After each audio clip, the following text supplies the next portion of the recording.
নমস্কার বন্ধুরা, আজকে নিয়ে চলে এসেছি ইঁচড়ের কচুরি।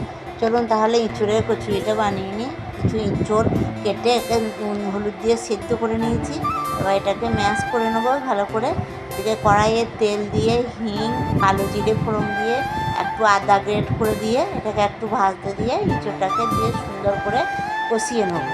এর মধ্যে একটু পরিমাণ মতো নুন হলুদ একটু মিষ্টি দিয়ে এটাকে একটা চাট বানিয়ে নেবো ভালো করে।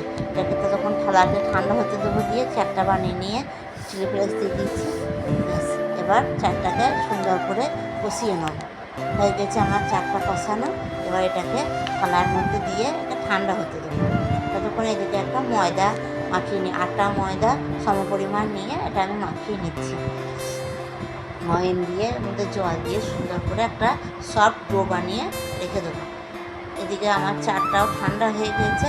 এবার এক এক করে লেচি কেটে এর মধ্যে পুর ভরে দিয়ে এটাকে বিলে নেব। পুরটাকে এইভাবে ভরে মুখটাকে সুন্দর করে বন্ধ করে দিয়ে পুরগুলোকে আমি সব রেডি করে নেব। পুর আমার ভরে দিয়ে রেডি করা হয়ে গেছে। এবার হালকা হাতে একটু ময়দা দিয়ে এটাকে সুন্দর করে বিলে নেব।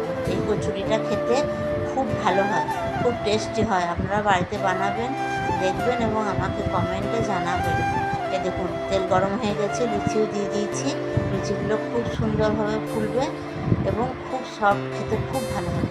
ফুলে গেছে আমার ইঁচড়ের কচুরি রেডি।